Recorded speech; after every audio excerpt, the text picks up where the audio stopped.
According to the Florida Climate Center's annual weather and climate summary, 2024 was the warmest year on record for the United States.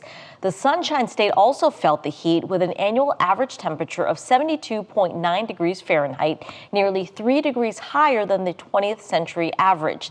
So is this surge in temperature something to be alarmed about? How could this impact our environment and the storms in our area? To learn more, we are joined by Dr. Joanne Muller, a paleoclimatologist and the eminent scholar at the Whitaker School here at FGCU. Dr. Muller, welcome. Thank you for having me. So you study climate trends over thousands of years. So I want you to help us to understand, is there anything really different? Of course, you know, Florida's known for super hot temperatures, lots of sunshine. Looking over the big term, you know, are these, you know, increases in a few degrees a big deal, concerning? Yeah, so the work that I do, it's kind of broken up to historical records and then prehistorical records. So I do look at more deeper climate, going back before humans were influencing the atmosphere. And that research that's related to hurricanes shows a pretty intimate connection between sea surface temperatures and hurricanes. So we see time periods in the past, like the medieval warm period, which was, you know, back around 1,000 years ago, where we see much more active hurricane records along the coast of Florida, for example. And actually, we see this all over the Atlantic basin. There are other paleoclimatologists, or what we refer to as paleotempestologists like myself, that work along different parts of the coastline. And we all see this kind of increased activity during the medieval warm period. In opposition to that, during the Little Ice Age, which was a relatively cooler time period, we see less storm activity in Florida. So when we look back in deep history, we think that there's a pretty tight connection between sea surface temperatures and hurricane.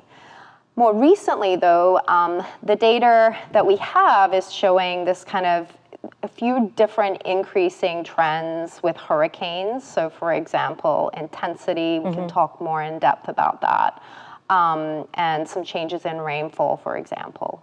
So since you're talking about the evidence left behind, what is that evidence to show us that, yes, this was an active period for hurricanes? So we like to core in kind of what we refer to as low energy environments, so kind of those stinky lagoons that you may go kayaking in on the weekend. We core in those, and we're looking for geologic signatures of storms. When you have a storm, for those folks that underwent Hurricane Ian, you have a lot of energy in the water column. It picks up all the heavy material, all the marine material, and brings it back into the Back Barrier Lagoon.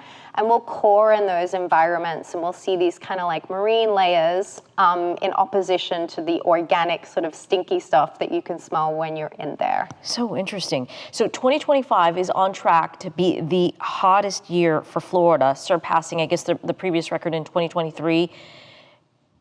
As Floridians, should we be concerned about that in terms of, right, active hurricane seasons with this intense and quick development of storms?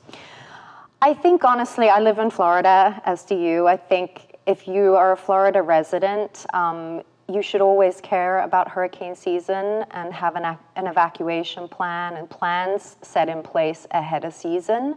I think there are seasonal forecasts that go out. My good friend at CSU, Phil Klotzbach, is very famous for his seasonal forecast.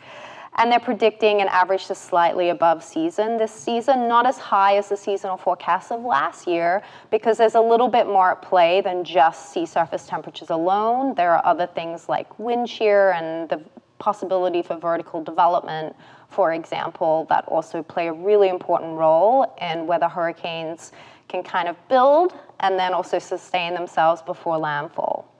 So I know earlier you were telling us that you did quite a bit of research, specifically that you looked at storm deposits on Sanibel Island. What did that teach you?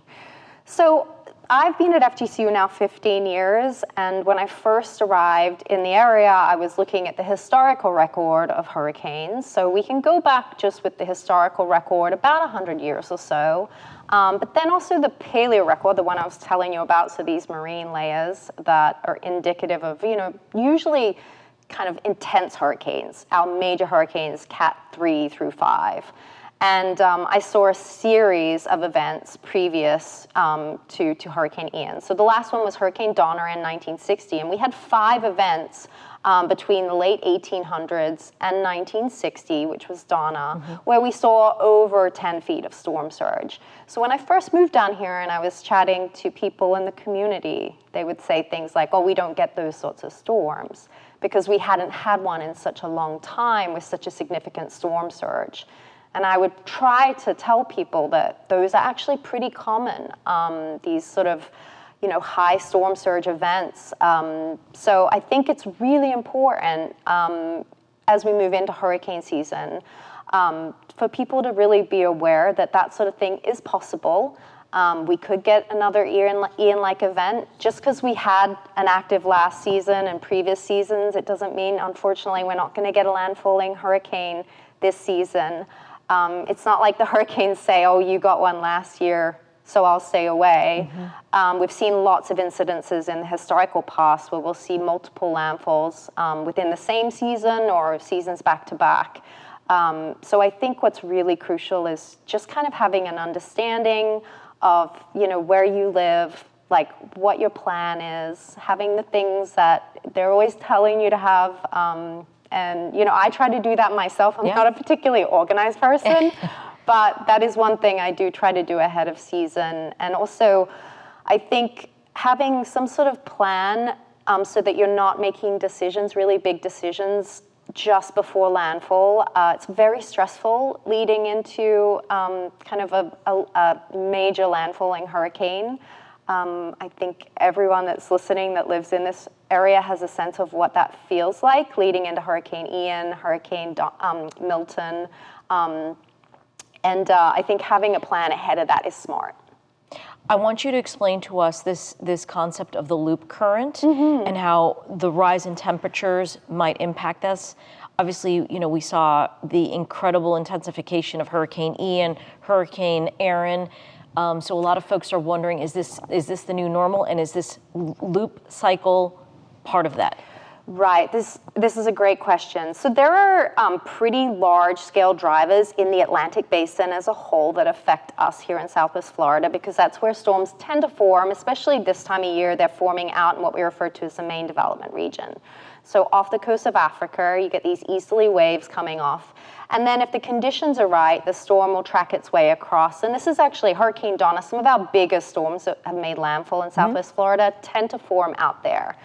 As they get closer, though, there are regional effects that can really either dampen the storm or exacerbate it. And unfortunately for us, and fortunately, there are good things and bad things about this, but we do have the Florida Loop Current. It's a surface current, so it's very warm, and it moves and penetrates up into the Gulf of Mexico, and it kind of skirts close to us and then heads north of there. And it's actually really problematic if storms kind of track up through the loop current and make landfall in states like Louisiana and Texas. But we also have what's called a continental shelf. And you can think of it as like steps in a pool. It's very shallow, so it's about 10 meters to 30 meters as you get offshore. If you're a fisherman, you know this. Continental shelves are great for fishing sometimes, but they exacerbate storm surge. And they also mean that the water, as you can imagine, if you had a pool at home, the water is going to be warmer around the steps because it's shallower, and it's going to get lots of penetration from radiation. And so our Florida shelf is very warm. And so we see incidences where hurricanes can get really strong in short time periods on our continental shelf. And we've seen that with storms like Hurricane Ian. Hurricane Michael is a great example of a storm getting very, very strong, very fast. And so that's another kind of regional factor. You've got the loop current that sits just off the shelf. And so if a storm happens to kind of track with the loop current and stay in that really warm water that's mixed all the way down and is really warm all the way down, and then it gets onto the shelf where it's super toasty, then it's, unless it's kind of combating some other atmospheric features like wind shear, which is what we did, luckily, see with Hurricane Milton. We had a very rapidly intensifying storm out in the Gulf that moved towards us, but then it started to encounter a lot of shear before landfall. And so that's why we didn't get Milton landfalling at a Cat 4 or 5 status. But also, the problem, though, is peak intensity is really important. So if a storm has been at Cat 4 or 5 status, it has a lot of energy. So even if it then encounters wind shear, it's going to get broken apart and become bigger. So it's probably, when it makes landfall, it's going to have an impact on a much larger area. So we also, as hurricane scientists, we also talk a lot about peak intensity as being really important for damage, lives lost, and those sorts of features of hurricane. Dr. Muller, we so appreciate your insight. Thank you so much. No problem. Thank you.